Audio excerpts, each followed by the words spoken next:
الحمد لله وكفى والصلاة والسلام على عباده الذين اصطفى خصوصا على أفضلهم وخاتم النبيين محمد الأمين وعلى آله وصحبه أجمعين وبعد فأعوذ بالله من الشيطان الرجيم بسم الله الرحمن الرحيم ونزلنا عليك الكتاب بيانا لكل شيء وهدى ورحمة وبشرى للمسلمين صدق الله العظيم.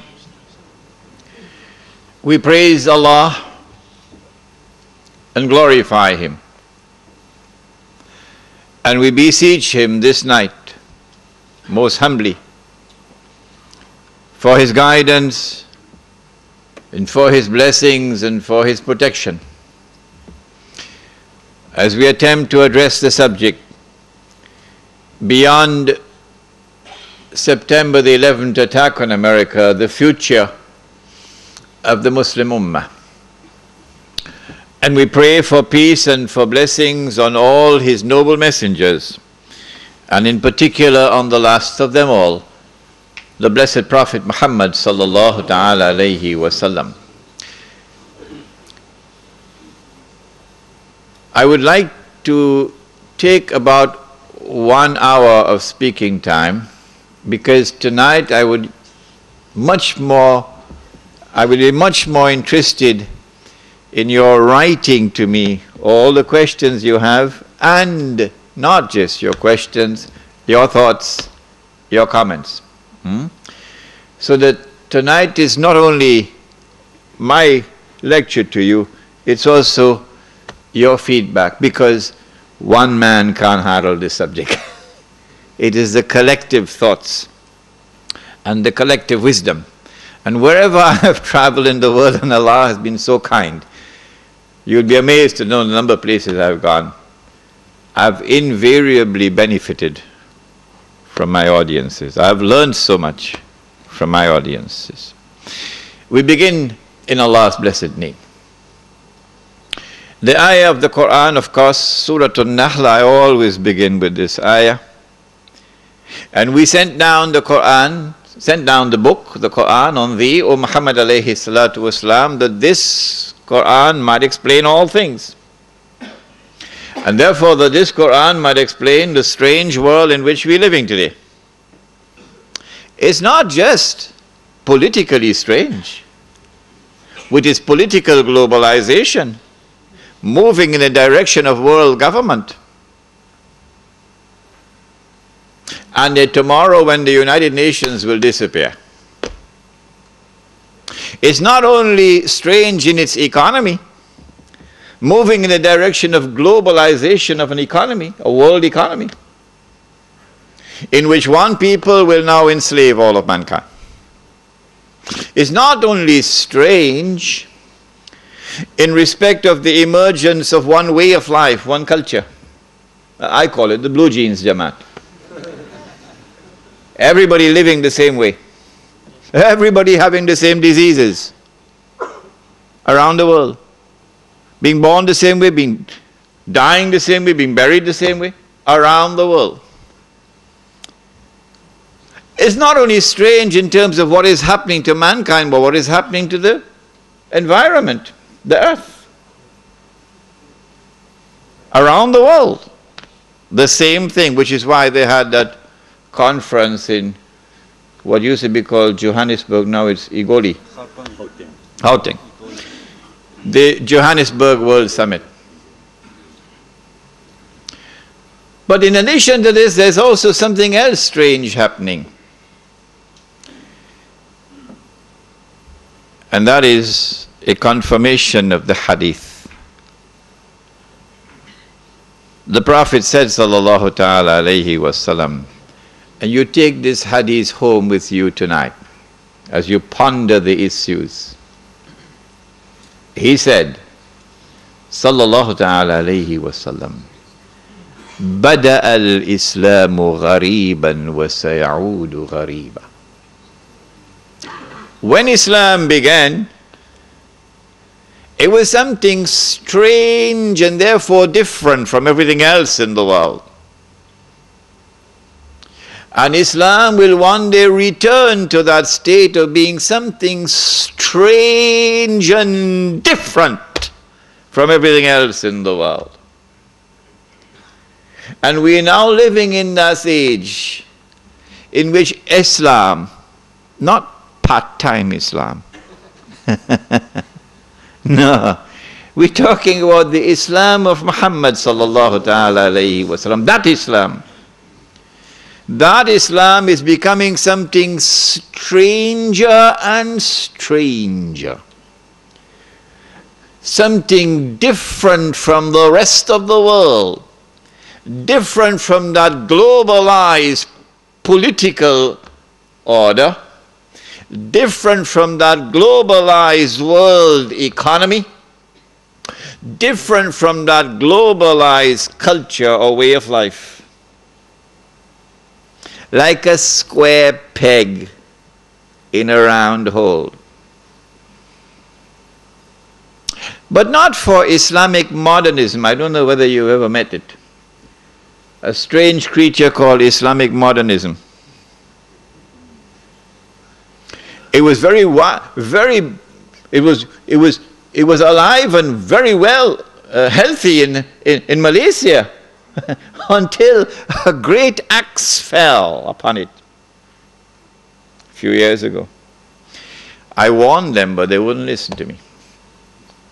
Islamic modernism, of which my teacher, Maulana Dr. Muhammad Fadlur Rahman Ansari Rahimahullah, warned, and his book is downstairs, the best book on Islam, in my opinion, ever written in the English language, is his 2-volume work, The Quranic Foundations and Structure of Muslim Society. My teacher, of blessed memory, is downstairs. Islamic modernism, an attempt to reinterpret the religion, to subject Islam to a progressive interpretation so that it can fit in with the modern world, so that America can sit down and have dinner with Islam. So in the United States, while I was there, I saw this strange version of American Islam emerging from a large section of the African American Muslim community, an American version of Islam that America would be comfortable with and sit down and have dinner with this Islam. Islamic modernism, trying to make Islam to be in harmony with the modern world. But the Islam of Muhammad sallallahu ta'ala alayhi wa sallam is today becoming what it was at the time when it emerged. Something gharib, something strange, something different. Having said that, I don't need to deliver the rest of the lecture, because you now can understand the analysis which follows.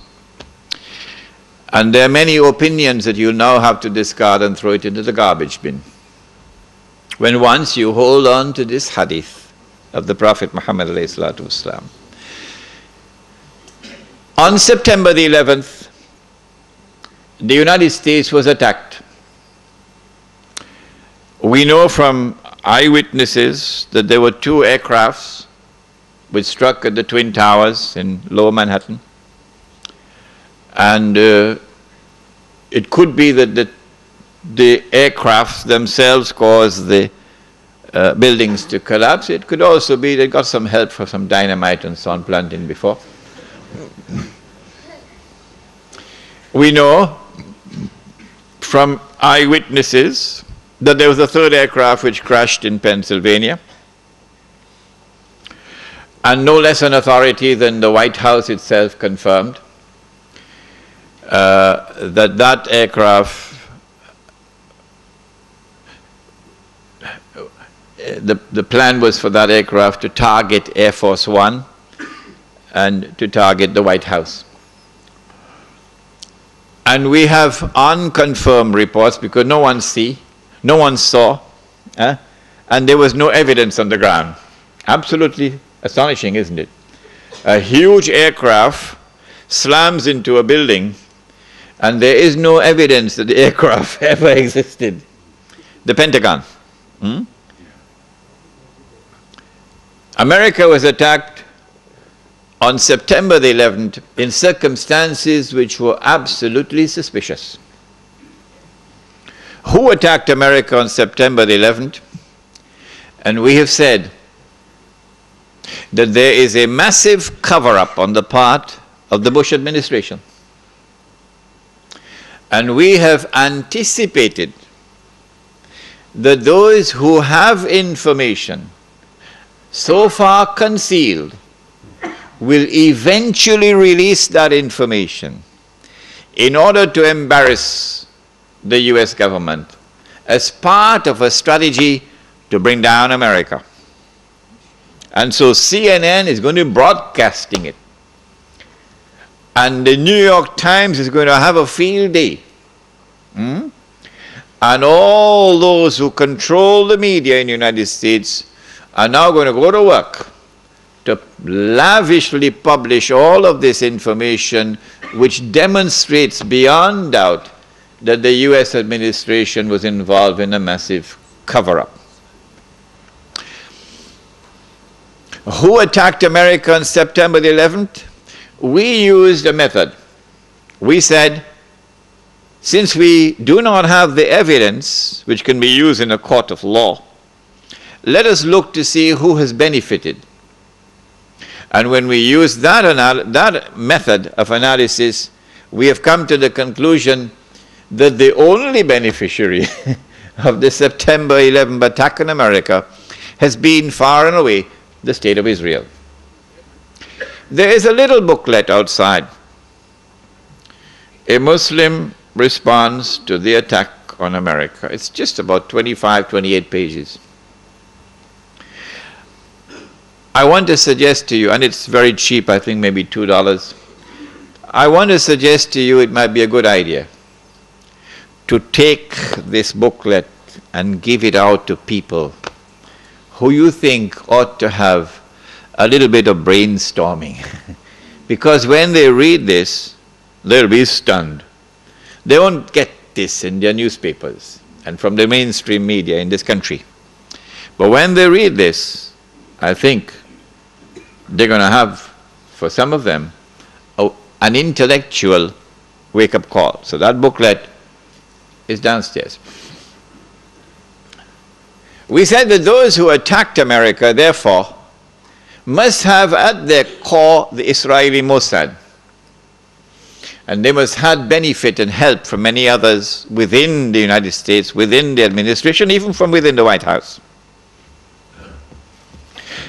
When we look at their strategy, we see that they put on board the aircraft a large number of Saudis. Sounds suspicious. Why so many Saudis? And these are not Saudis who are well known for their Islamic fervor, for being what they call militants. No, these are middle of the road, normal Saudis who drive BMWs. Huh? People who attended American universities, for example. They were on board the aircraft and they died when the aircraft crashed. So these were the hijackers, except that one of them read in the newspapers that he was dead.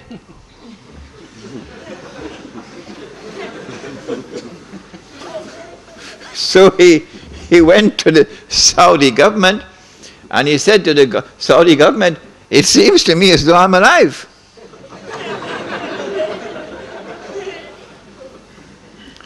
The Saudi newspapers published this article, which I read with my own eyes. This particular student had studied in Minnesota, I think, in the early 1990s. And in 1995, perhaps, he had reported both to the local police and to the Saudi embassy in the United States that someone had broken into his apartment and stolen his passport. whoever did that used that passport to hijack his identity. And so they could put him on board the aircraft. And so the planning for September the 11th, 2001 started many, many years before. Which reminds me, I must tell you that when I arrived in New York in April 1991, through Allah's leave and kindness, within a matter of 6 months in New York, I had already been pushed to a very high profile position. Very well known in the entire New York metropolitan area. And then in November 91, when I had gone to the State University of New York in Stony Brook, someone broke into my apartment and stole only my passport. That's all. So if ever you get the news that Imran Hosein blew up the moon,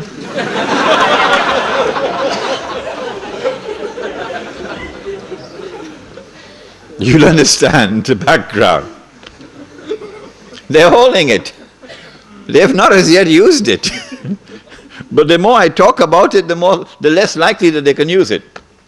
My passport, therefore my identity. Why so many Saudis? It's suspicious. And why these middle-of-the-road Saudis? The answer is because Saudi Arabia, the government of Saudi Arabia, has a friendly relationship with the United States. In fact, there is something common between the state of Saudi Arabia and the state of Israel which would surprise you. They are sisters. The same forces who work for the establishment of the state of Israel are the same forces who work for the establishment of the state of Saudi Arabia.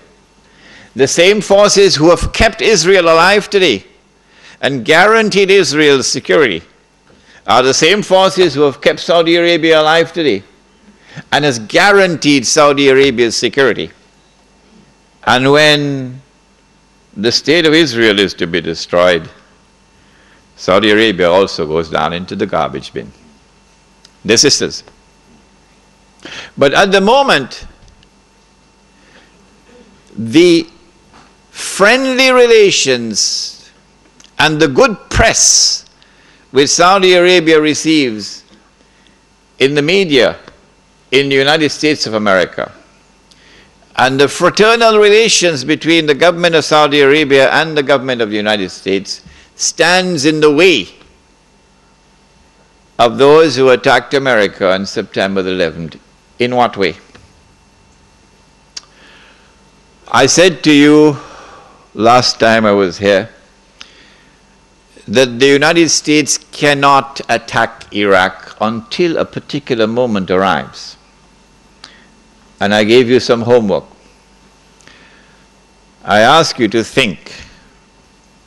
Iraq does not pose any threat to the United States. It does not pose any threat to the state of Israel. The Israelis have to be digging and digging and digging for a strategy to be able to make Iraq look threatening. So now they're coming up with all kind of fancy theories about biological weapons and weapons of mass destruction and so on. It's just dust in the eye. Well, and if Israel does not pose any threat, why all of this hullabaloo, all of this shouting from the mountaintops about attacking Iraq? And who, in military strategy, which commander-in-chief, which country which is about to wage war, which country will announce for 1 year in advance, 2 years in advance, we're going to be attacking you? And then publish in the newspapers all kinds of alternative strategies, how to attack. It sounds suspicious. Sounds like the attack on Iraq is not for military purposes. Sounds like the attack on Iraq is for political purposes, so that political dividends might accrue from it. What are those political dividends? That is at the heart of the beginning of my talk tonight. I do not want to return to the lecture I gave last year, in which I began with the ruling state of Britain and identified that with the hadith, a day like a year. The hadith of Tamim ad-Dari. Are you shaking your heads? Imam? I'm going to have to repeat that lecture now? Yeah, like a day. Yeah? Yeah, like a month. A day like a year? Yeah, like a month. Okay, if you didn't hear that lecture, we don't have the time tonight to repeat it, so the tape recording is downstairs. Abu Rahman has it downstairs. The hadith is a day like a year, a day like a month, a day like a week when Dajjal is released, okay? And we identify the island of Britain with a day like a year, and how did we arrive at that? We're not going to do that tonight, because we did that already. And then a day like a year ends, and it is followed by a day like a month, and one ruling state gave way to another. Britain is no longer the ruling state in the world. The United States of America now becomes the ruling state in the world. And in the same way that there was this mysterious, puzzling, baffling relationship between the island of Britain and the Holy Land, starting from the Balfour Declaration, so too now you have this mysterious, mystifying, baffling relationship between the United States of America and the State of Israel, which was so clearly apparent in Durban, World Conference on Racism and Racial Development, Racial Discrimination, when Israel walked out of the conference because the whole world combined to condemn Israel for its atrocities on the Palestinian people. Guess who walked out with Israel, holding on to Israel's coat's tail?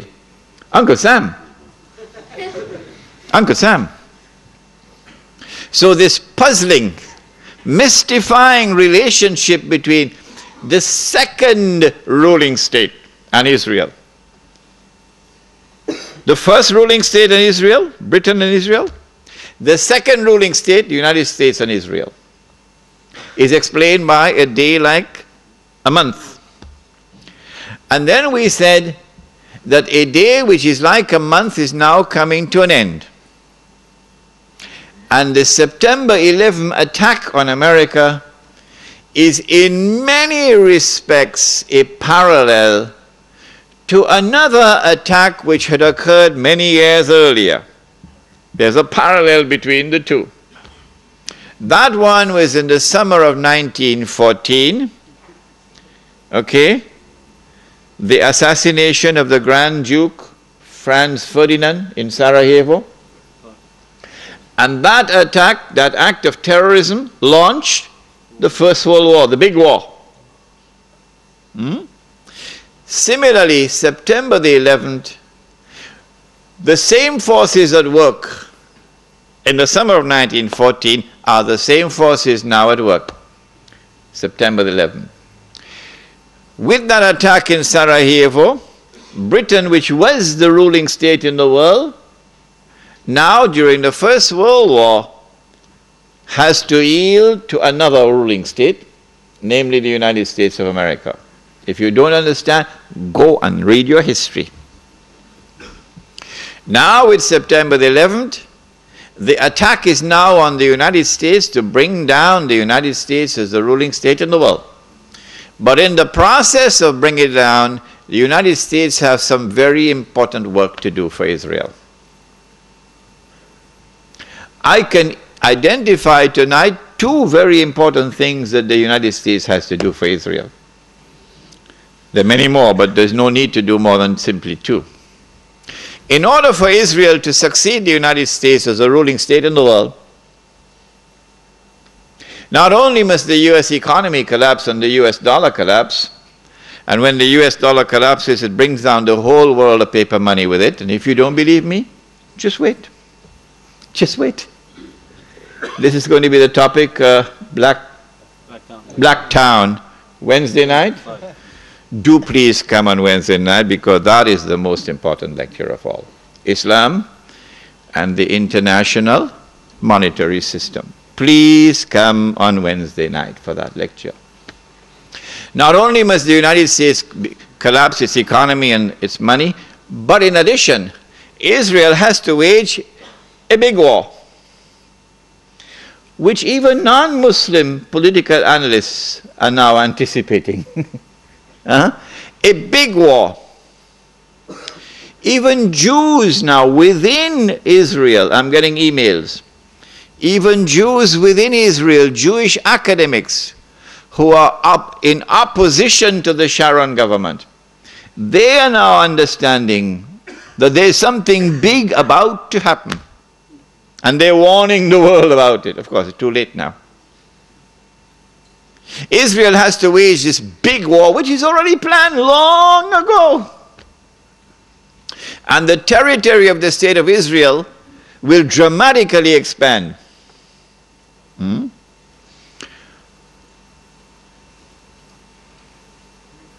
the Palestinian problem will be solved because they'll be exported out. That is the massive human rights crime that the Israeli academics are now anticipating and warning the world about. But in addition, in order for Israel to become the ruling state in the world, not only must she take control of all of this territory, she must also control the oil of the Middle East. Saudi oil, Iraqi oil, Kuwaiti oil, Gulf oil. But I don't see Israel taking Iranian oil. No. And you'd want to ask me why. Yes, you'd want to ask me why. In the question and answer session, not now. I don't see Israel touching the Iranian oil. Now that's going to be a very, very important event in world affairs. If Israel takes control of this oil, Israel will have her hands on the throat of the world. Not so much Britain and the United States, because Britain has North Sea oil. The United States has a lot of oil sufficient to meet its domestic consumption.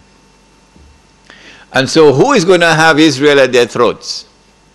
The answer, Europe, Japan, and the rest of the world dependent upon Middle East oil, but particularly Europe and Japan.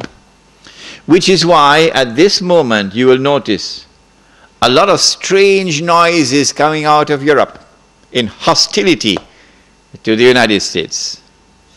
Because the Europeans are beginning to open their eyes and now beginning to slowly understand what we knew all along. Yes. This is why the German minister made the statement concerning Mr. Bush and acting in a way like Hitler acted. It's not by accident. But Israel has a PhD in deception because it's Dajjal at the back of this, the mastermind. And Israel would not want to wage a big war and appear to the world naked, clearly as an aggressor. No, that's not deception.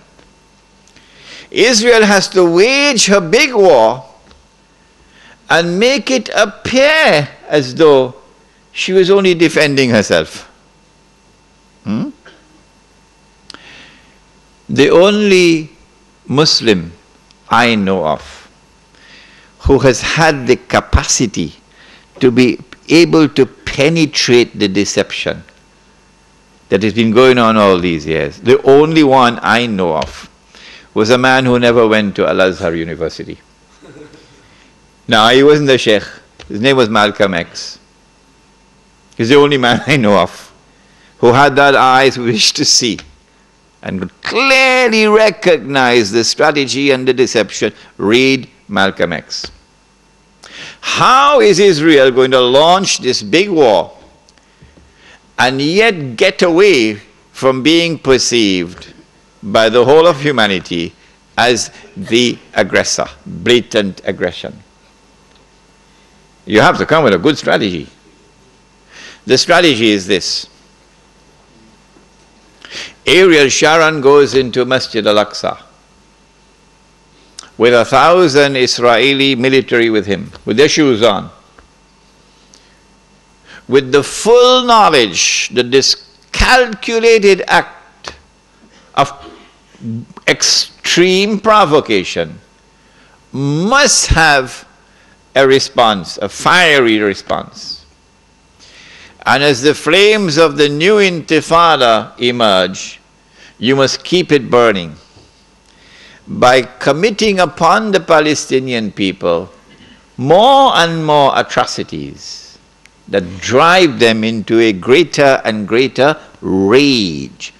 This is planning, this is strategy, this is not happening by accident. As Israel unleashes this barbaric oppression upon the Palestinian people, you must have a television station which you plant amongst them, which will cover this, that your Egyptian television would not cover, and your Jordanian government would not allow on Jordanian television, so you create something called Al Jazeera. And the Arab masses believe Al Jazeera is their station. This is the only place in the world we can get authentic information, Al Jazeera. So Al Jazeera is now used to portray all the atrocities. And so around the Arab world, the masses only have to tune into Al Jazeera and they know what's happening. And so the Arab masses become more and more angry, more and more enraged. And guess who begins to tremble now? The governments which are pro-American. The governments which have entered into peace treaties with Israel. These are the ones who are now trembling because their people are becoming more and more enraged. So Mubarak in Egypt and Saudi Arabia, I don't know, is Fahad or Abdullah, and Abdullah in Jordan, and Sheikh Sabah in Kuwait, etc. Israel has to judge the temperature on the ground in the Arab world. And because Israel has a strategic military alliance with the United States of America, it is when Israel judges the temperature to be hot enough, only then will Israel give the go-ahead to the United States to attack Iraq. Only then. And you have to inform the whole world in advance that you're going to attack Iraq. So the masses must be expecting it. Why? So that when the United States attacks Iraq, you would have the kind of spontaneous outburst from the Arab masses that you want. That they will take to the streets in massive demonstrations. The kind which brought down Zulfikar Ali Bhutto in Pakistan. The kind which brought down His Imperial Majesty, the King of Kings. Which one? Shahin Shah, the King of Kings. They tested this formula. They tested this formula because they were actively involved in all that drama in Iran. Oh yes. Without in any way being uncharitable or lessening in any way my appreciation and my respect and the honor which I have for those who led the Iranian Revolution. I have to admit that in addition to their sincere efforts and their struggle against the oppression of the Shah, that there were also others at work to help them without their even knowing it. So they have finessed this methodology of how to bring the masses out onto the streets.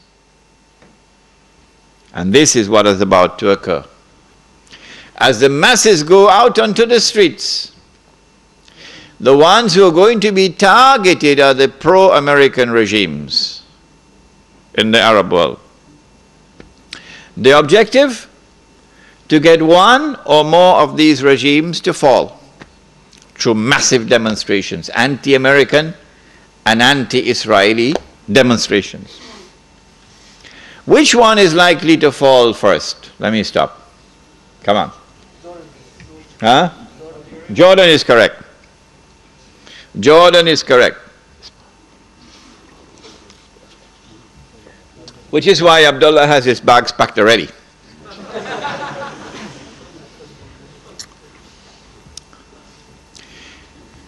The reason why Jordan is the first to fall, likely to fall, is because more than half of the population of Jordan is Palestinian. And because Jordan shares a border with Israel. If the Jordanian government falls in consequence of the attack on Iraq, and the Jordanian government, or shall I call it the Anglo-Jordanian government, is now replaced by an anti-American, anti-Israeli, and best of all, a government declaring itself to be Islamic.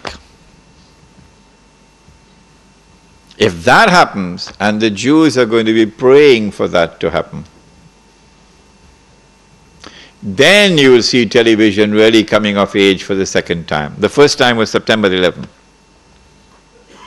Television will now get to work around the world, CNN leading the pack, and the media around the world will now be used to portray an impending scenario in which, like the domino effect, governments around the world of Islam, they will claim, are now going to fall. And the world of Islam is rising up now. And one-eyed Muslims, of course, are going to believe it. The world of Islam is now going to rise up, and all these governments are going to be swept away. And authentic governments representing the Muslim masses will now emerge. And therefore the Jews are going to have their throats cut. This is going to be the most dangerous moment in the entire life of the world of Jews. The media will portray it. If we don't do something, we will all be slaughtered by these Muslim fanatics. Yeah? I tell you, this will be drama worthy of Hollywood when it comes. Huh? They must be hating me now for revealing their secrets. It is in this scenario that Israel will say, we have to do something. If we just sit here and do nothing, the state of Israel will be destroyed and the Jews will all be slaughtered. What can we do? They call it a preemptive strike. A preemptive strike. But it won't be a preemptive strike. It will be the most dazzling display of the magnificent application of state-of-the-art military technology that will leave even Uncle Sam in the backyard. A war like Uncle Sam has never seen and could never wage. That is what Israel is going to wage. Do they have the technology? I believe they have technology that even Uncle Sam doesn't have. It will be a lightning strike.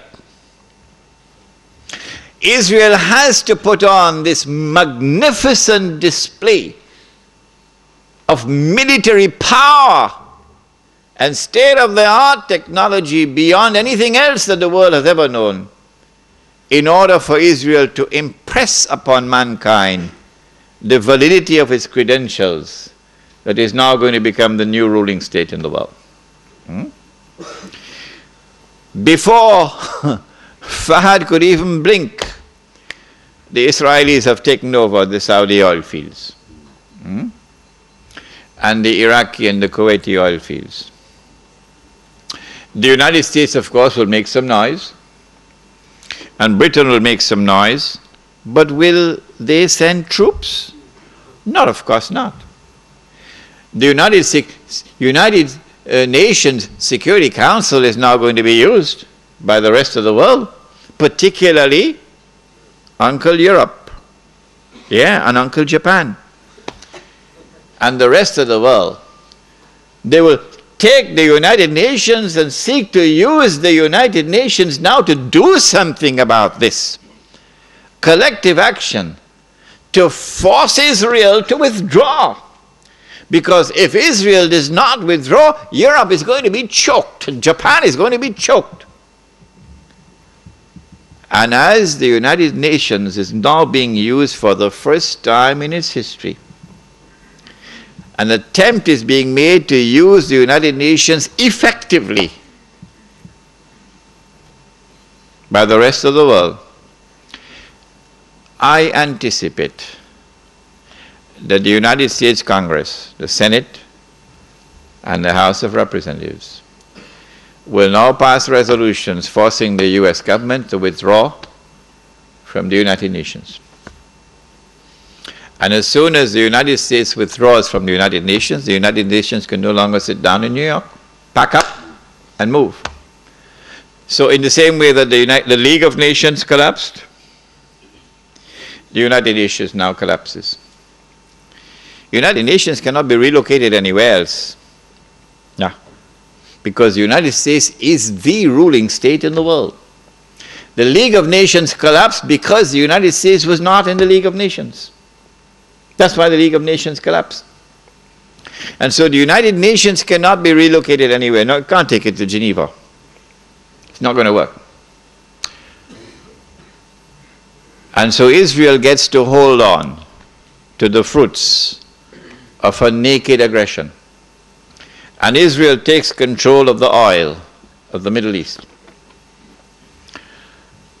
It may be that it will be that moment when the US dollar collapses, but more of this in my lecture on Islam and the international monetary system, and you would be amazed. We say we follow the Quran, but we lie.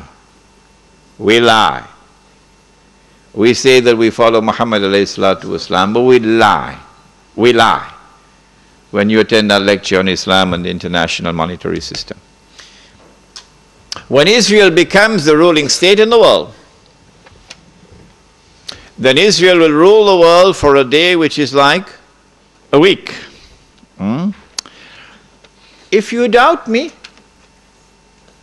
and you doubt my method of analysis, I say no problem. Just wait.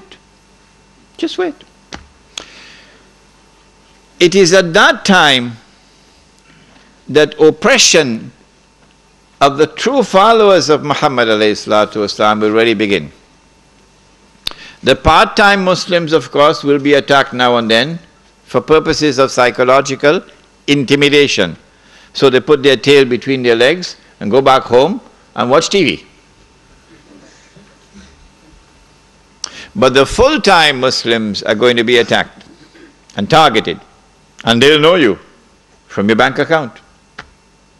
That's all. Your bank account will tell them everything they want to tell. The Prophet said alayhi salatu wasalam about this oppression, that a man would pass by a grave and roll on the grave and say, I wish I were in the grave rather than the dead man.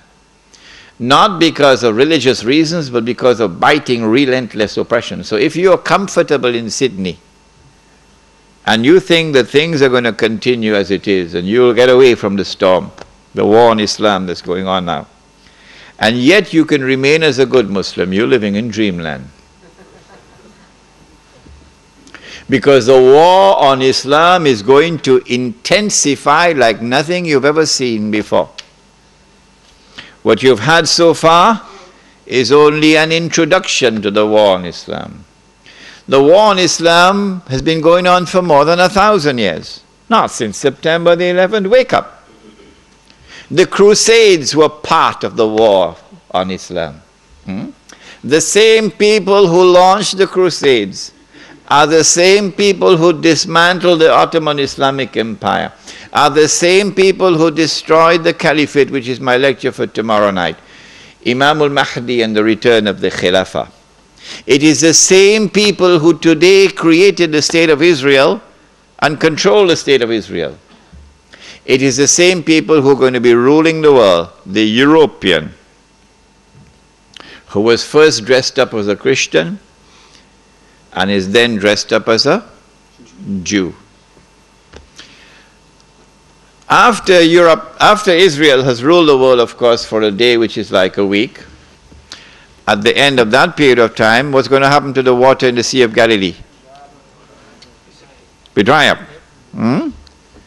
It is only when the water in the Sea of Galilee is dried up, it is at that time, according to the ahadith in Sahih Muslim, you can go and check it out, my book is downstairs, Jerusalem in the Quran, go read it. It is at that time that you can expect the Son of Mary to return. So when I said, I expect it to be 50 years from now, about 50 years. And when I put into the record for your tape records, for those who listen to this lecture when I'm dead and gone, when I said, I can be wrong. And some people still have objections to his saying that he expects the Son of Mary to be coming back in about 50 years from now. Okay, I'll change it. All I have to say is I expect the Sea of Galilee to be dried up in about 50 years from now. Huh? That's all I have to say. It's the same thing. Because the Son of Mary will return when the Sea of Galilee is dried up. So if they have objections to that, all I have to say, well, I expect the Sea of Galilee to dry up, 50 years today, and they'll be happy with that. Huh? It is at that time that Dajjal will now enter into a day which is like our day, and therefore he'll be in our dimension of time. And he'll be ruling the world from Jerusalem with what would appear to be eternal rule. It is at that time that the Imam will emerge from Medina, hurrying to Mecca, which is our lecture for tomorrow night. It is at that time that the Son of Mary will come down, and the Son of Mary will have his hands on the wings of two angels. It is at that time that the true Messiah will kill the false Messiah. When I lecture on Jerusalem in the Quran at Lakemba on Monday the 7th, inshallah, we go over the subject again, but in greater detail than I did over here. So that lecture is going to be 2.5 hours, inshallah. It is at that time that the true Messiah will kill the false Messiah. It is at that time that Gog and Magog will be destroyed. It is at that time that the army will come from Khurasan, and no one will be able to stop that army until it reaches Jerusalem. Hadith of Sunan of Tirmizi, Sahih Hadith. And then Islam will destroy the State of Israel, liberate the Holy Land. It is at that time the hadith which is in Sahih Bukhari and Sahih Muslim. If you want to check the credentials of any of your Muslim leaders in Australia, check them out. Can we trust this man? Ask him, would you ever quote this hadith in public? He'll turn around and run so fast, faster than Federal Express, if he doesn't have faith in his heart, but he's a Muslim leader. Which hadith? Test them out with this. It is in Sahih Bukhari, it is in Sahih Muslim, it is muttafaqun alayh. And every Palestinian loved this hadith. Oh yes. لَتُقَاتِلُنَّ الْيَهُودِ, you'll most certainly fight the Jews. وَلَتَقْتُلُنَّهُمْ, and you'll most certainly kill them. حَتَّى يَقُولُ الْحَجَرُ, at that time the stones will speak, Ya Muslim, هَذَا يَهُودِيٌّ وَرَائِي, there's a Jew hiding behind me, فَتَعَالَ فَقْتُلْ, so come and kill him. Check them out, your leaders. Which one will quote this hadith? When you find a man who is prepared to quote this hadith in public, you got your leader. Now then, let's come to the nitty-gritty. What is the future of the Ummah during this interim period, until such time as Islam triumphs in the world?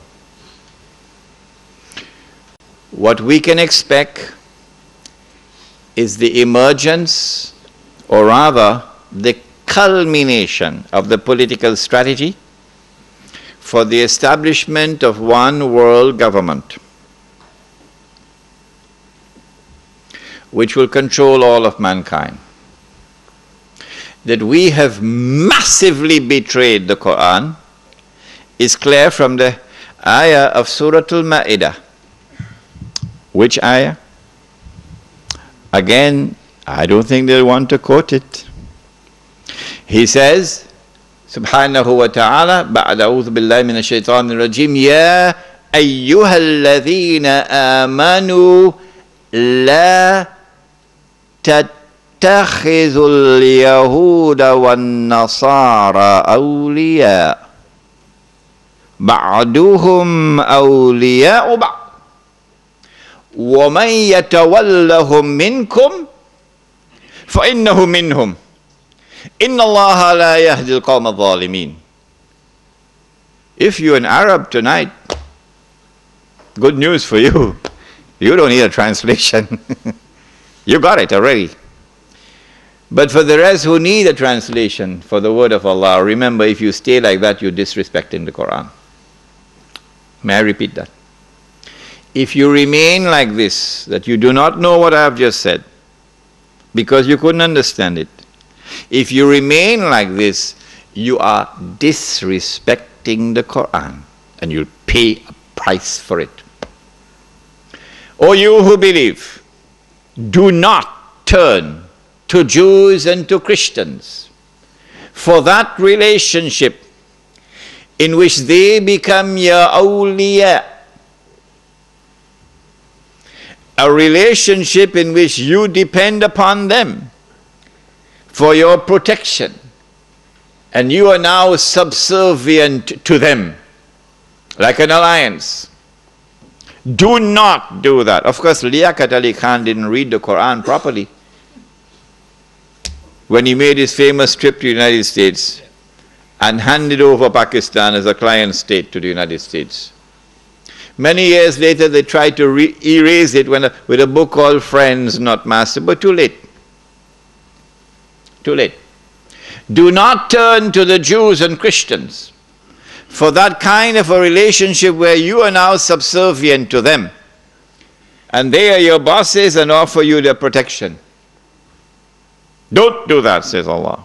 بَعْضُهُمْ أَوْلِيَاءُ بَعْضٍ. They are protecting friends of each other. وَمَنْ يَتَوَلَّهُمْ مِنْكُمْ وَمَنْ يَتَوَلَّهُمْ مِنْكُمْ. Whosoever from amongst you turn to the world of Jews and Christians for that kind of a relationship, accept it, submit to it, فَإِنَّهُ مِنْهُمْ. You have left the ummah of Muhammad sallallahu ta'ala alayhi wasallam. You're just whistling in the wind now. You have left the ummah of Muhammad alayhi salatu wasalam. If you think you are still in the ummah, you're just whistling in the wind. فَإِنَّهُ مِنْهُمْ إِنَّ اللَّهَ لَا يَهْدِي الْقَوْمَ الظَّالِمِينَ. Surely Allah will not provide guidance for a people who commit such an atrocious act of wrongdoing. This is the political landscape of world government, in which you will no longer be citizens of Australia and Bangladesh, but you will now be citizens of the world, governed by a world government. which obviously will eventually be the Jews. What kind of a relationship do the Jews have with us? Does Allah speak about this in the Quran when they have political control over all of us? What will be our fate? He says in the Quran, take this ayah as well and use it as a test. Will they quote it? Your leaders. لَتَجِدَنَّ أَشَدَّ النَّاسِ عَدَاوَةً لِلَّذِينَ آمَنُوا الْيَهُودِ إِلَى آخِرِ الْآيَةِ. This is the word of Allah, not Imran Hosein. They can't arrest me for this. You had to arrest Allah. But they can't arrest Allah. لَتَجِدَنَّ, you will surely find time and again, أَشَدَّ النَّاسِ عَدَاوَةً لِلَّذِينَ آمَنُوا الْيَهُودِ إِلَى آخِرِ الْآيَةِ, that those who will have in their hearts the greatest hatred and enmity and hostility for you will be the Jews. So now your most dangerous enemy in the world is in charge of you. What a pity. What a future for the Muslim Ummah coming up now.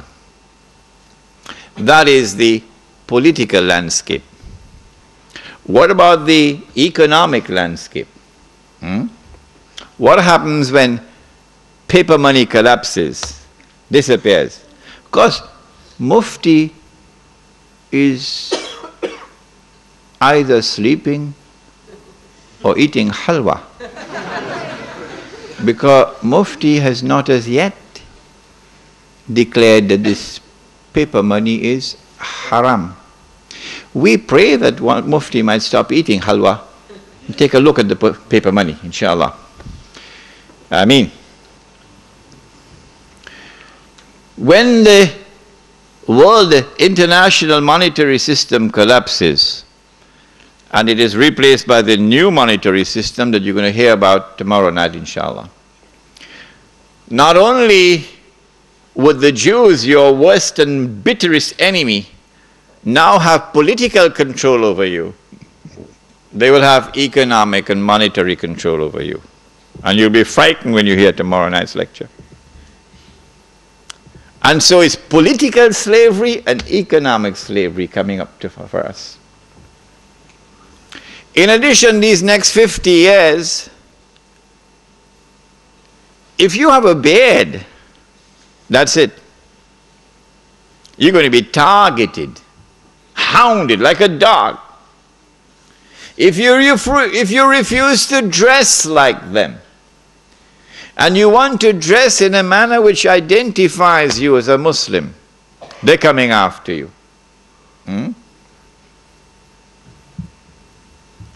You say, I don't want to be part of the blue jeans Jamaat. If you're 17 years of age tonight, I hope you're listening, son. They're coming after you.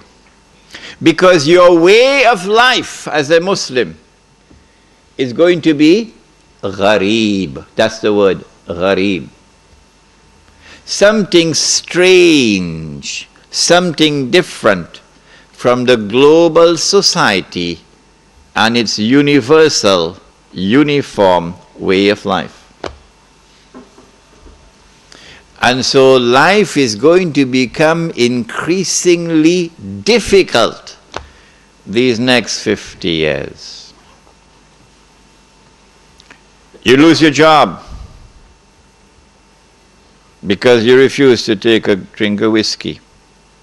I was interviewed by the government of Trinidad and Tobago for the post of a foreign service officer in the Ministry of Foreign Affairs. In many parts of the world, this is a diplomatic job, this is best job you can get. You're in the elite. They said to me in the interview, Mr. Hussein, we know that you're a Muslim. And we know that you Muslims do not drink fire water. But when you are appointed as a foreign service officer and you are posted abroad in a diplomatic mission, the government will provide you with a home in which to live. And you will be required, for fulfilling your job, you'll be required to keep alcohol in your home. And Mr. Hussein, we have something more to say to you. You would be required to serve alcohol at your table. Remember, Mr. Hussein, we're not asking you to drink this stuff. We're just asking you to serve it and to keep it in your home. So I told them to get lost. I'm not going to keep it in my home, and I'm not going to serve it at my table. So they responded, I got the job, but they never posted me abroad. I remained in the job for 5 years without ever getting a diplomatic passport. Because you got to make your first trip abroad. When you make your first trip abroad, then you get your diplomatic passport. So I never got a diplomatic passport. This is what you're going to have to put up with now. So your job that you're holding on to now, and you think you're secure, and with the salary you could pay the monthly mortgage, to which bank?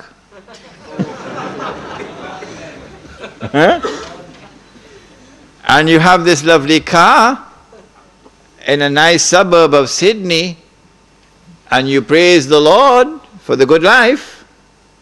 Remember, if you wish to be sincere to Islam, you're going to lose your job. What are you going to do when you lose your job? Because you do not want to betray Allah and His Messenger. What are you going to do when your wife is being subjected to abuse on the streets because she's in hijab? And I have to say this one, I can't avoid it. He said, sallallahu ta'ala alayhi wa sallam, one of the signs of the last day is that people will be having sexual intercourse in public like donkeys. And the most honorable man of that time will be one who passes by and sees this couple having sexual relations in public. And he says to the man, can't you at least take her behind the wall? The signs are very plain and clear, and none of you can deny it tonight, that we are well on our way to that day. I met someone in Kuala Lumpur belonging to the Naqshbandi Sufi order. And this man said to me, he said, Sheikh, that's not tomorrow, I've already seen that. I have seen that on a street of Tokyo in Japan. I saw with my own eyes people having sex in public like donkeys. Okay? This man is in Tokyo. If they're not doing it on the street now, like donkeys, they're doing it in other places. But it's going to come onto the streets. My question to you is, what are you going to do? When you're in political slavery, when you're in economic slavery, when you are part of a global society now which is demonizing you, you're losing your jobs, your wife is being abused, and now your children have to see these things before their eyes, what are you going to do? My answer is, if you're comfortable with that, you can stay in downtown Sydney. But if you're not comfortable with it, then you'll be interested in the rest of the lecture. Surah Al-Kahf of the Quran responds and tells us, وَإِذِ اعْتَزَلْتُمُوهُمْ وَمَا يَعْبُدُونَ إِلَّا اللَّهَ فَأْوُوا إِلَى الْكَهْفِ يَنْشُرْ لَكُمْ رَبُّكُمْ مِنْ رَحْمَتِهِ وَيُهَيِّئْ لَكُمْ مِنْ أَمْرِكُمْ مِرْفَقًا. You got to disconnect from that godless world. It is only when you disconnect, فَافْرِقْ بَيْنَنَا وَبَيْنَ الْقَوْمِ الْفَاسِقِينَ, the dua of Musa alayhi salam. It is only when you disconnect Only then will Allah's rahmah come upon you. How do we disconnect? Well, you go back to Bangladesh, it's the same Gog and Magog world order. You go Karachi, it's the same like downtown Manhattan. How do you disconnect? The answer is, you got to get out of the godless cities, because the world of globalization is witnessing the countryside being denuded and the masses moving into the cities, of course, to provide cheap labor. As the masses move into the cities, you now have, for the first time in history, mega cities. 10, 20 million people in a city. So we move in the opposite direction from the rest of mankind. That is hikmah. Allah is impressed now by the Muslim who moves in the opposite direction from the global society. As you disconnect from the godless world and you go out into the open countryside, please don't come at me at the end of the lecture and ask me, are we going to abandon those in the city? Are we going to have da'wah in the city? Do not come with that question at the end of the lecture. Because we are not isolating ourselves. No.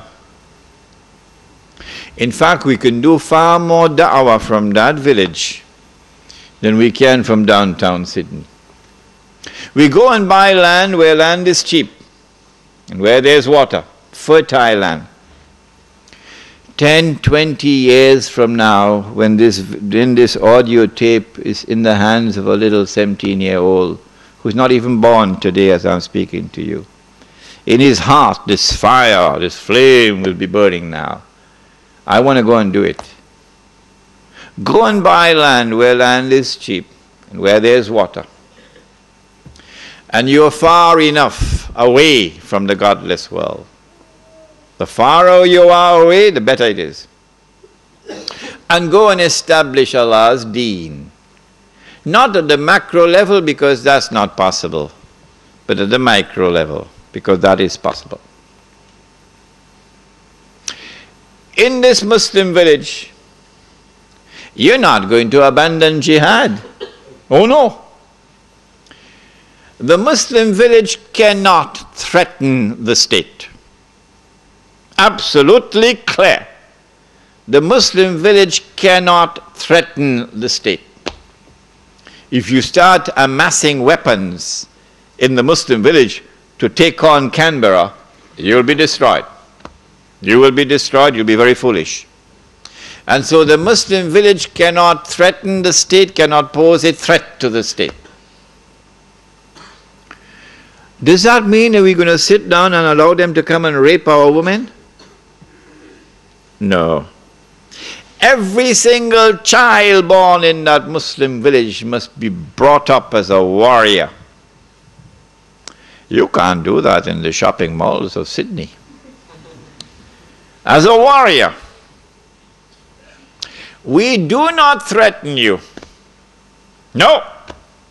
We are not a people who want war with you. No. But if ever you make the mistake to attack us, and there is no way for us to retreat with safety and protect our women and children, you're going to have a fight on your hands. Because we will fight like you've never seen a human being fight before. Every single one of us will be a roaring lion of a man. Because we will say we prefer to die as men than to live as slaves. So for that you need military training. You need to build yourself physically, psychologically. At the same time, all of this preparation is not for the purpose of threatening the state or threatening anyone. The Muslim village must be one jama'ah, because that is Islam. So this is not going to be a Deobandi village, or a Tabligh Jamaat village, or a Barelvi village, or a Salafi village, or a Wahhabi village, or a Ahle Hadith village. Come help me with some more names. No. This is a Muslim village for all full-time Muslims. All. Come, brother. And so the Sufi and the Salafi will live together as brothers in this village, on the condition that it must be plain, absolutely plain and clear beyond the shadow of a doubt for all, that insofar as the public life of this village is concerned, please listen carefully, because Al-Arqam movement in Malaysia didn't understand this and they were destroyed. Insofar as the public life of this village is concerned, and insofar as the masjid is concerned, nothing will be allowed unless it is based on the Quran and the universally accepted Sunnah.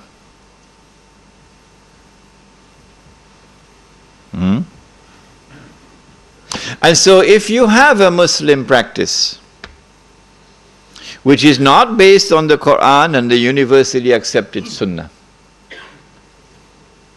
and which is manifestly beneficial, like the halaqah of zikr, okay?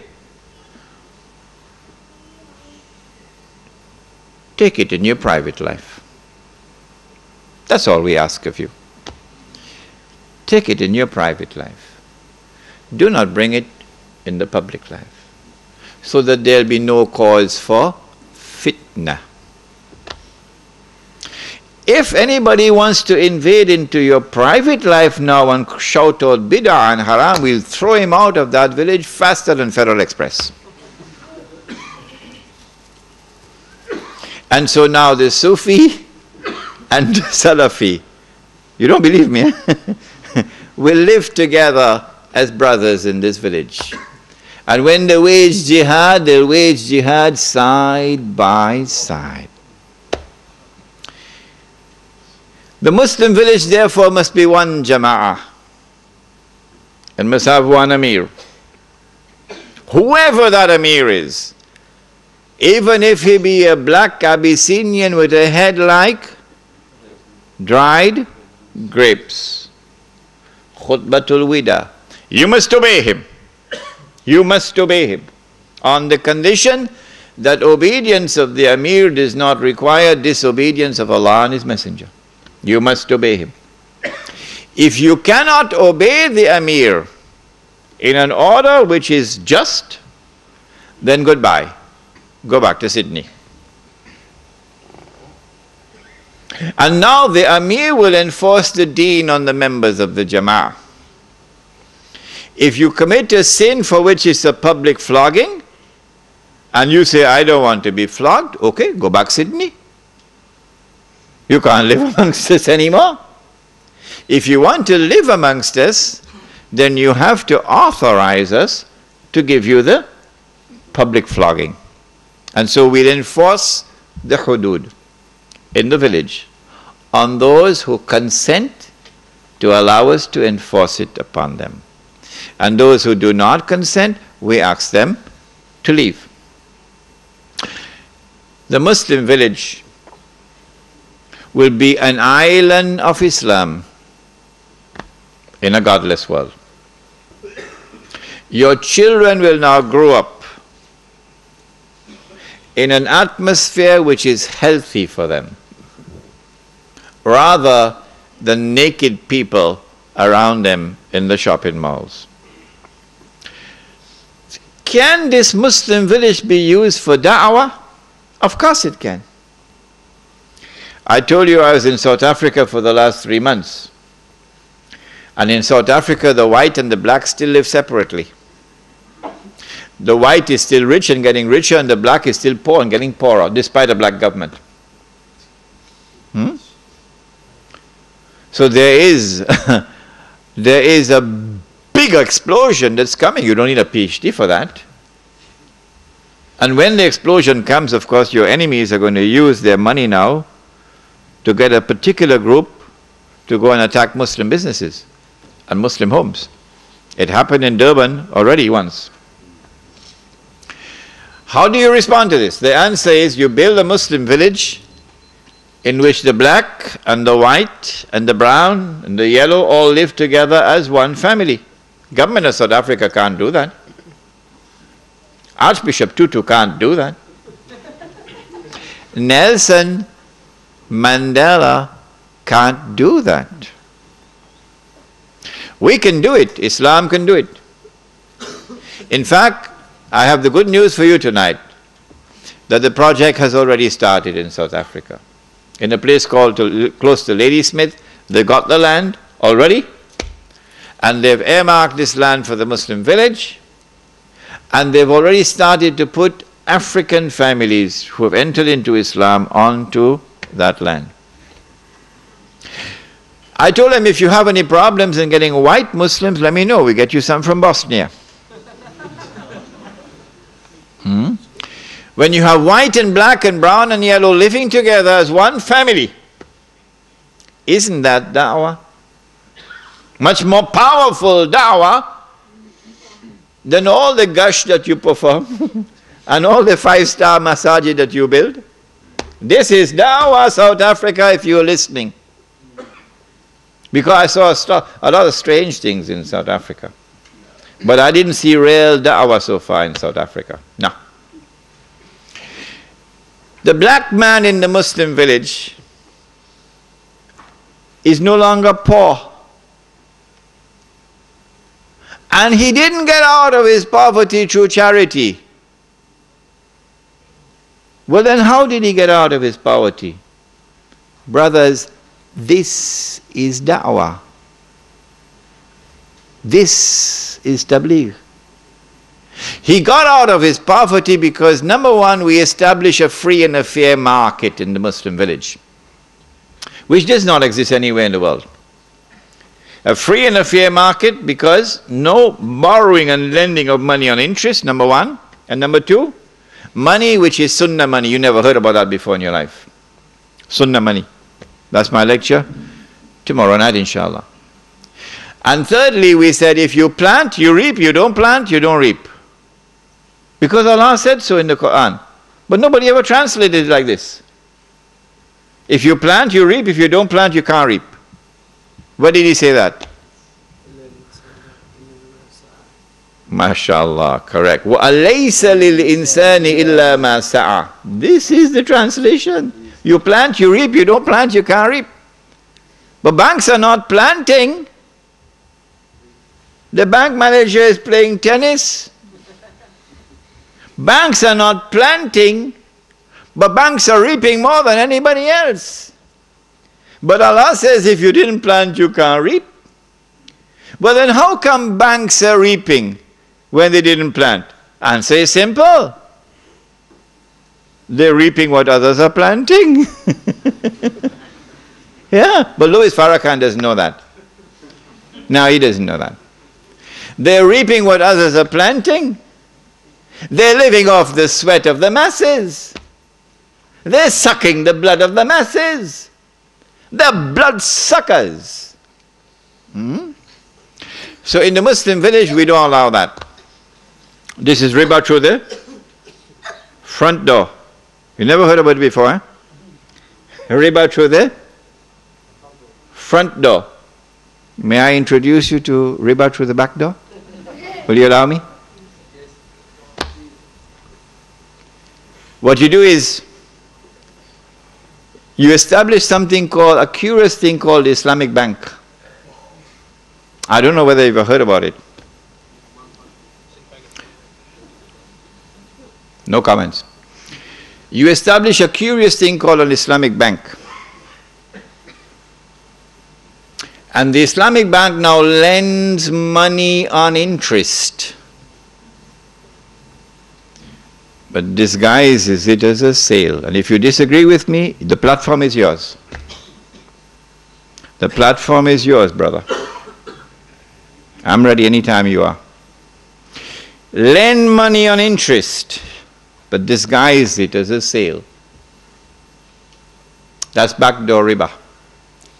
And it stinks. It's worse than riba through the front door. Because it traps those pious Muslims who want to stay away from haram. They are the ones who are attacked. This is deception at its worst. But we're not the first, the Jews did it before us. But they don't know that. And the Prophet said, we'll follow them step by step. He said that even if they go down into a lizard's hole, you'll go down into the lizard's hole. That's where the Islamic Bank is. Down in the lizard's hole. But we'll explain this in greater detail tomorrow if we have the freedom to speak tomorrow. Inshallah. And so in the Islamic village, in the Muslim village, if you're a black man and you plant, you reap. And Allah subhanahu wa ta'ala can give whatever He wants to give. And if you're a white man and you don't plant, you ain't gonna reap. Not in our village. So goodbye, white South Africa that was engaged in racial discrimination against the people. And so the black man in the Muslim village is no longer poor. And he didn't get out of poverty through charity. No, he worked for it. You know what kind of dawah is involved here? Black South Africa, 20 million of them will now raise their hands to the heavens. And they say, praise the Lord, that Islam has finally arrived in this country. So don't tell me anything about isolationism and not doing any da'wah, because this is better da'wah than anything you've done before. This is da'wah. You want to preach the truth? Establish it. Establish it before you preach it. So that when you preach the truth, you can invite people, come and take a look at it. This is Islam. In this Muslim village, therefore, we establish Islam. And if we are firm on the Quran and Sunnah, remember that. You must not step out of the Quran and Sunnah by 1 inch, not even 1 inch. Then Allah will protect you. Yes, He is fa'alul lima yurid. When Allah protects you, then none can harm you. وَمَن يَتَّقِ اللَّهَ يَجْعَل لَّهُ مَخْرَجًا وَيَرْزُقْهُ مِنْ حَيْثُ لَا يَحْتَسِبُ وَمَن يَتَوَكَّلْ عَلَى اللَّهِ فَهُوَ حَسْبُهُ إِلَى آخِرِ الْآيَةِ. This is the future of the Muslim Ummah. It doesn't matter whether you're in Lebanon or you're in Australia. It is the countryside you must head for and build the Muslim village for the next 50 years so that you can survive the storm while all the rest of mankind are going down the river of no return. Let me end by using an analogy. They built a 5-star masjid. Yeah, I saw it. 15 million rands. And they think they've accomplished something great. But they're voting in the elections. And they're so blind they can't see backdoor riba. They're on board the ship. Yeah, the masjid is full, subhanallah. They are on board the ship. And they do not know that the ship is sinking. Pity them. The ship is sinking. And you build a 5-star masjid on board the ship. When you come to our Muslim village, you're not going to see a 5-star masjid. You will see a thatch roof. And you will see simple mud walls or so. A simple structure of the masjid. That ship is sinking. No one can prevent it from sinking. That is the hadith about 999 out of every 1,000. The Muslim Ummah can have a future only if it gets off that ship. So long as you remain on board that ship, no matter how many salat you perform, you're going to sink with the ship. But if you get off that ship, you will now be following Muhammad alayhi salatu wasalam. We pray that Allah subhanahu wa ta'ala may bless all those who now faithfully follow the Quran and the Sunnah, regardless of the price they have to pay. رَبَّنَا تَقَبَّلْ مِنَّا إِنَّكَ أَنْتَ السَّمِيعُ الْعَلِيمُ وَتُبْ عَلَيْنَا يَا مَوْلَانَا إِنَّكَ أَنْتَ التَّوَّابُ الرَّحِيمُ بِرَحْمَتِكَ يَا أَرْحَمَ الرَّاحِمِينَ. Ameen. Let me at the beginning make it abundantly plain and clear that I hold the leaders of the Iranian Revolution with respect. I honor them. And I consider those who gave their lives, who died in the struggle to liberate Iran from the oppressive rule of the Shah, to be people who have died in Allah's way. I pray for Allah's mercy upon them, blessings for them. Let me make it clear that the world of Islam have allowed the Shia to perform the Hajj for 1400 years. No regime in control of the Hijaz, no regime in the control of the Hijaz, to the best of my knowledge, in these 1400 years, have ever prevented the Shia from performing the Hajj on the grounds that they were not Muslims. It is therefore, I think, a little bit late in the day for some fatwa to be issued that the Shia are kuffar. So I recognize the Shia of Iran as Muslims. Having said that, my honor and respect for those who led the Iranian Revolution and those who fought in the Iranian Revolution, my admiration for them. And having spoken about my recognition of them as Muslims, let me now say that anyone who declares of Abu Bakr Siddiq radiallahu ta'ala anhu that he is a usurper is misguided. This is not an uncharitable statement. This is not a declaration of any war, it's just a factual statement. And when you compound that by declaring that Umar radiallahu ta'ala anhu was a usurper, you're misguided. And when you compound that by declaring that Uthman radiallahu ta'ala anhu was a usurper, you are thrice misguided. And so, because of this misguidance that I've just mentioned, this is enough, I don't need to go beyond this. The version of Islam which emerges from our Shia brothers cannot be considered to be completely authentic. Now, and therefore, it can now be understood why this partially authentic version of Islam is the only version of Islam which can succeed in a revolution in the modern age. Nobody else. Nobody else. And when Saddam Hussein is toppled, it is more likely than not that the regime which will replace him would be Shia. What this would do would be to lend credibility to the Shia claim to validity, that this is the authentic Islam, because this is the only Islam which is succeeding in the modern world. Israel wouldn't want to destroy that. And so the Iranian oil is not likely to be touched. Wait, and we will see.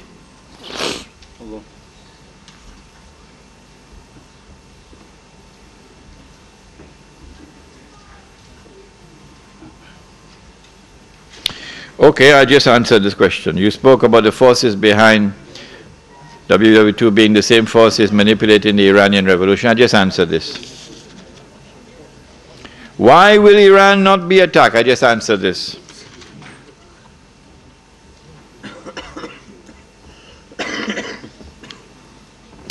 If Islamic banks are taking backdoor riba, then what about musharaka and mudaraba? Musharaka is halal, it's called partnership. Mudaraba is halal, I have money, but I don't have business expertise and business acumen. You have a business, okay? So I invest my money in your business, but I'm not running the business, you're running it. If the business makes a profit, I get a share, but it'll be less than musharaka. If the business suffers a loss, I share in the loss. This is mudaraba, and this is how a stock market, actually, stock market operates. But this must be a stock market which is free from riba. That stock market is actually the system of mudaraba at the level of a system. What kind of economic activities will there be in the village? Number one, the production of food. I think I spoke about this previously. And this will be the best food which will fetch the highest price, because organically produced food. Whatever surplus production we have, because the village will only consume the food it produces. We ain't eating no supermarket food, not for Sydney. Okay? The village will consume only the food which it produces. And the reason for this is because of Suratul Kahf. The Suratul Kahf, where the young men were woken up after 300 years, and naturally you'll feel hungry after 300 years.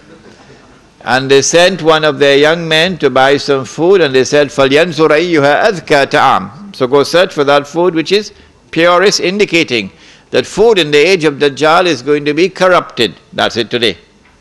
So surplus production of food will be marketed.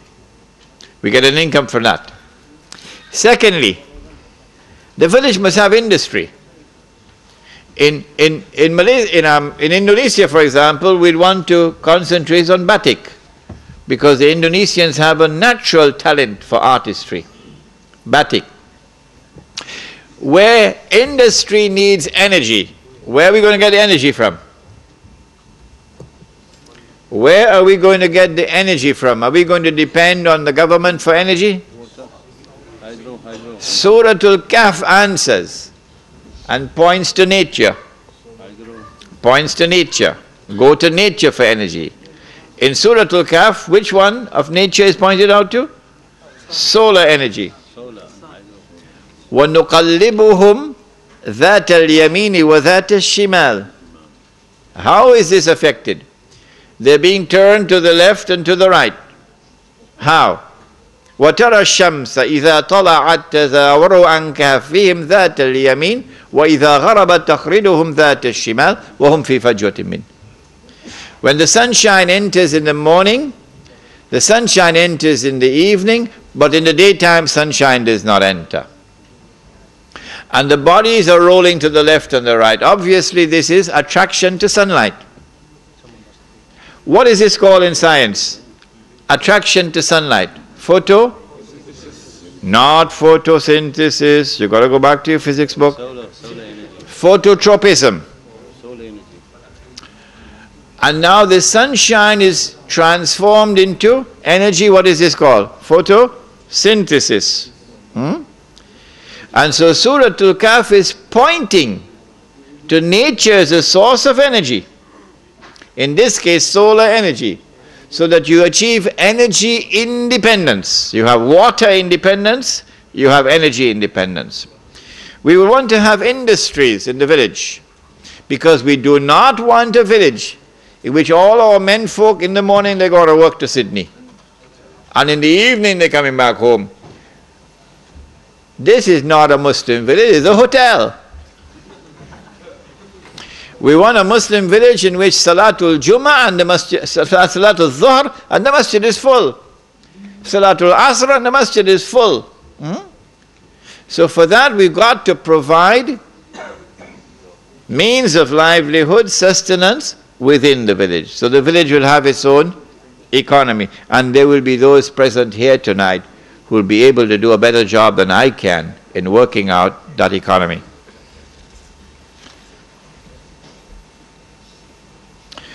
Why is Tabligh Dawah less effective than Islamic village Dawah? No. I don't know what is Tabligh Dawah.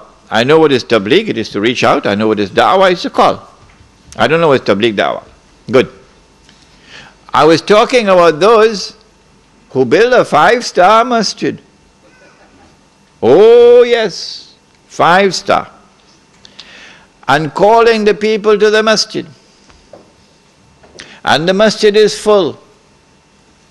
But they don't know they built the masjid on a ship that is sinking. And the ship is sinking and they don't know it. And when the ship sinks, they will sink with it. And they're calling people to Islam while the ship is sinking. Real da'wah must emerge from a people who are people who understand the world, using Islam to understand the world, and using Islam to respond to the world. That is da'wah, and I gave you the example of how the Muslim village would impact upon the black masses.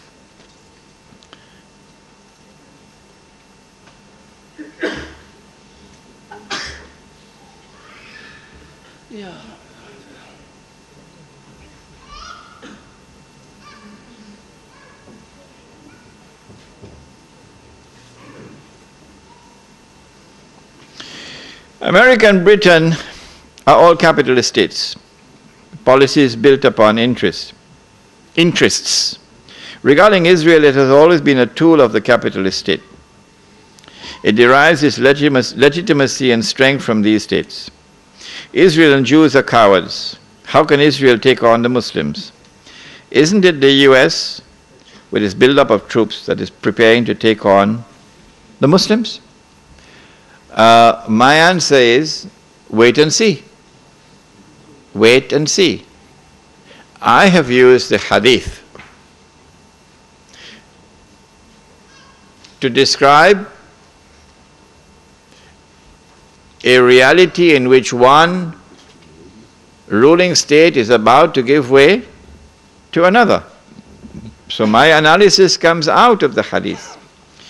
This analysis comes out of political analysis, using normal tools of political analysis. I think this would be a valid analysis for someone using normal tools of political analysis. But someone using the Quran and Sunnah would understand that this is not correct.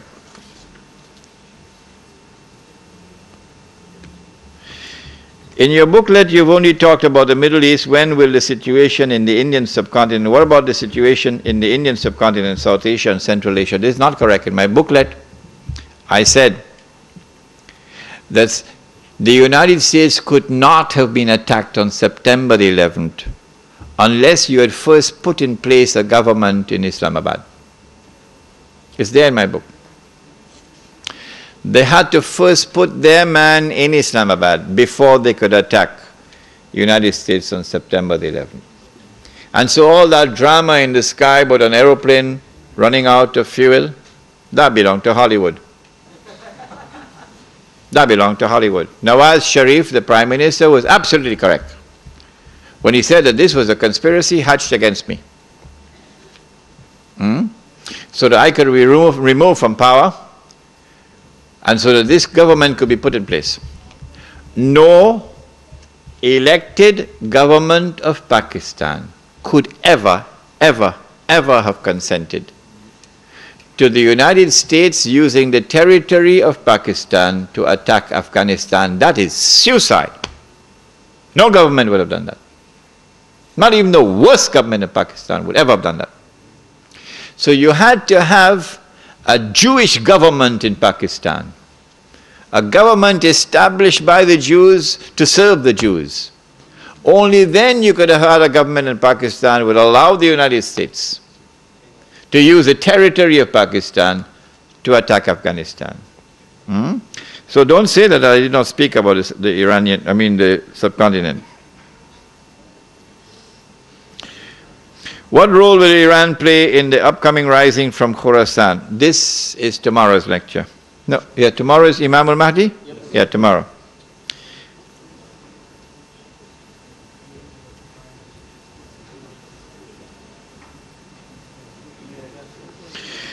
If the state of Israel will be dominant over the whole world, will it be without anyone's help?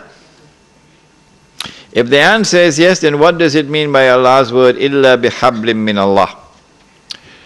When the Jews boasted of what they did to Nabi Isa alayhi salam, okay, that was the last straw. Then Allah's curse came upon them. وَبَاءُوا بِغَضَبٍ مِّنَ اللَّهِ. And even in Surah Al-Fatiha, غَيْرِ الْمَغْضُوبِ عَلَيْهِمْ, the Jews. Now their fate around the world is to live in misery, to live in poverty, إِلَّا بِحَبْلٍ مِّنَ اللَّهِ وَحَبْلٍ مِّنَ النَّاسِ. The only exception to this, the only time the Jewish civilization can prosper after the attempt to crucify Isa alayhi salam, is if they live under a non-Muslim rule, and that non-Muslim rule extend to them guarantee of security. Or if Allah subhanahu wa ta'ala were to give it to them temporarily. Other than this, their state will now be maskana and zilla and ghadab min Allah. What is the source of income in the Muslim village? Can we maintain our careers and jobs, or do we have to return to subsistence farming? I don't think this is subsistence farming. If you're producing that food which will fetch the highest price. I mean, in South Africa, 6 million whites are going to be lining up to buy this food because they know they can trust Muslims, they can't trust anybody else. It's like blood. When they want blood, the best blood you can get is Muslim blood. I mean, full-time Muslim, not part-time. So the food which will be produced by the Muslim village will fetch the highest price. This is not subsistence farming. But I've mentioned that in addition to farming, food crops and dairy farming, the village must also have its own industry. We can have cottage industries like batik in Indonesia, cottage industries. I mean, there are some Muslims, not the Malay, but the Indian Muslim, Pakistani Muslim. I mean, he's been given a special talent for computer software engineering. You go down to Silicon Valley in San Francisco. You know how many Hindus, Indians are out there? The place looks like Little India. Huh? Silicon Valley looks like Little India because, of course, the Hindus are the ones who have taken the market. But it's also because of a special aptitude that Allah has given to a people. وَاللَّهُ أَنْبَتَكُم مِّنَ الْأَرْضِ النَّبَاتَ. Allah has caused you to emerge from the earth like trees and plants, and some trees are for timber, some are for shade, some are ornamental. So these are people who have been endowed the aptitude for this kind of work. Inna sa'ayakum la shatta, another ayah. So why can't we, from the Muslim village, why can't we have software engineering companies operating out of the village? Huh? How can we implement Islam in this country?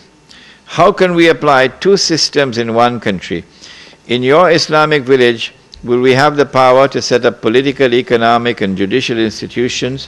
What will the Australian government have to say? This is Australia, but we already have a case study of Hama in Syria in 1982. The answer is, so long as you do not threaten the state, and so long as you enforce the Quran and the Sunnah, you have one more actor in the equation now.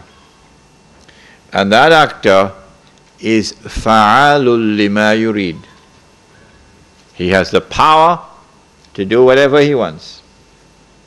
That actor is Allah subhanahu wa ta'ala. And in Surah Al-Kahf of the Quran, He has declared that if you disconnect, يَنْشُرْ لَكُمْ رَبُّكُمْ مِرَحْمَتِهِ, He will shower you with His rahmah. If, however, the government, not necessarily Australia, the government comes after you even in a remote village, even in a remote village, where you do not threaten the state at all, this will provide you with a propaganda victory. How? The part-time Muslims in Sydney will now have to answer. You say this government is good. You say this system is good. You say there is no need for us to part from it. Now give us an answer. We never pose a threat to anyone at all. We are small, we are not big. We are far away. And yet they came against us. Is this not wickedness? So in the process of doing that, they will hand us a propaganda victory. If we are allowed to retreat, what we do? We go find another place. You know the experience of squatters? Squatting? You move them from one place, they go somewhere else. Squatting. So this is a Muslim village. And if in a particular territory there is no space, nowhere at all where a Muslim can live as a Muslim, still you're not allowed to throw in the towel and join them and become part of the melting pot. Why? Because when the angels are taking you into the hellfire, the angels are going to pause. Surah An-Nisa. And the angels are going to ask, Fima kuntum. What happened? How did you end up in this mess? That we're taking you into the hellfire. And then you're going to reply, well, we had no alternative. There was nowhere to go. Kunna mustada'afina fil ard. Guess what the angels reply and say? Alam takun ardullahi wasi'a fatuhajiru fiha. Was Allah's earth not wide that you could have packed your suitcase and go search somewhere on Allah's earth where you could remain faithful to Allah? This is going to separate the men from the boys. Yes.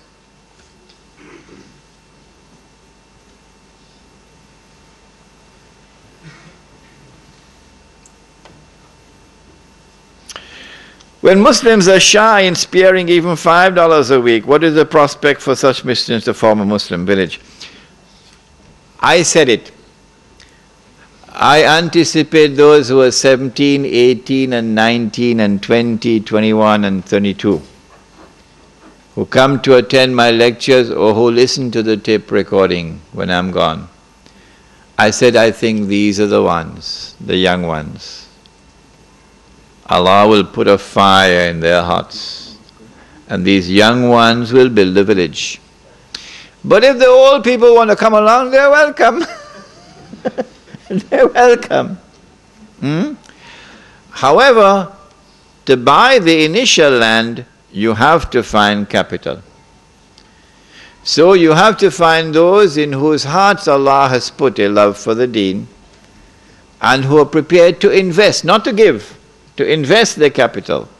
Because once the land is bought and you got permission from municipal authorities for housing on part of the land, you can now sell house parts at a very moderate price and recover money which was invested. You're going to be selling farmlands in plots and recover money which was invested. So the money which was invested would be recovered. It's not charity. When the Muslim village is established, people who are poor can come now and live in this village. Because you don't need 500,000 Australian dollars to buy a house. What happened? Yours cost more than that? So you don't have to borrow money through the front door or through the back door. Because In Indonesia, I told you, the Muslim village will have bamboo houses, beautiful bamboo houses. And when the Messenger of Allah returns, you know which one? Nabi Isa alayhi salam, and you offer him a choice, the bamboo house or the $500,000 house, guess which one he's going to choose?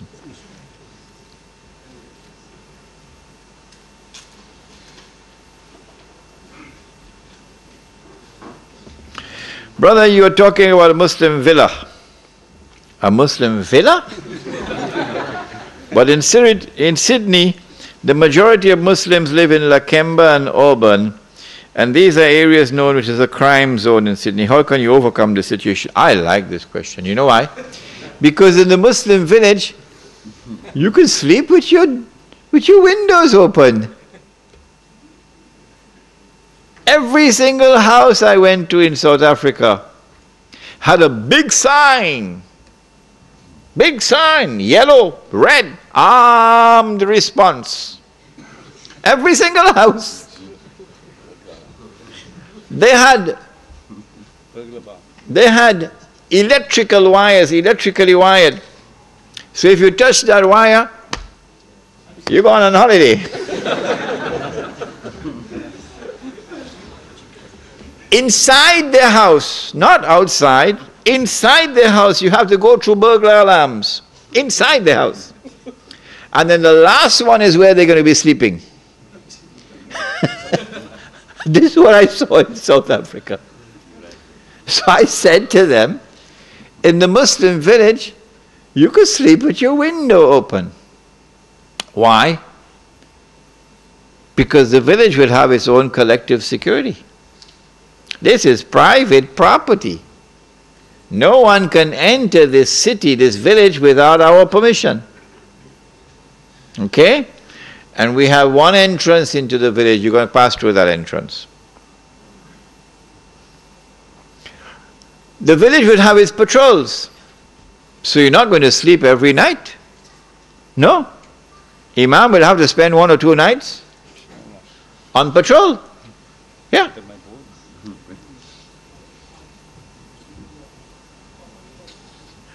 And so the collective security of the village, number one. Number two, the village does not have BMWs. It is when you have wealth and you display the wealth that people come after you. But when you live in a bamboo house, who's going to come after you? And so you'll have much more security. You drink alcohol in our village, we're going to beat you. Yeah. You're a Muslim and you drink alcohol in our village, we're going to beat you. Take all your shoes, take your shirt and wrap it up and beat him, because it's going to be a public disgrace for him. Drugs, we're going to solve that problem in the village, inshallah. Now, I am not going to build a village. You have to build a village. What I've done is to plant the idea in your mind. And I'm sure some of you are going to come up with better ideas than I can think of at the moment in respect of the village. Does the Amir of the Muslim village have the knowledge to be a mujtahid? Is that a prerequisite? A mujtahid is one who engages in ijtihad. When ijtihad takes place, whoever it is who performs the ijtihad, and now even the President of the United States, even the President of the United States is engaged in ijtihad, and the government of Australia and the government of Singapore, engage in ijtihad because they're giving us new versions of Islam. And they're telling us this is the right Islam. It is when the ijtihad takes place that you now have to examine that ijtihad. And it must gain ijma' of the learned before that ijtihad can be accepted as part of our law. Last question, the talk was very good, but why say that there are no sects in the village? For when you mentioned the Sufis and the Salafis, what happened to the Muslims and the Ahl Sunnah wal Jama'ah? In the Muslim village, we do not want anyone to identify himself as Sufi. We say, keep that in your private life. Insofar as the public life is concerned, you don't belong to any sect. Insofar as the public life of the Muslim village is concerned, you're only a Muslim. That's all. يا بيت القدس لنا أمل ستعود القدس لأمتنا ونطهر ساحتك العذراء وننشر فوقك رايتنا القدس تنادينا القدس تنادينا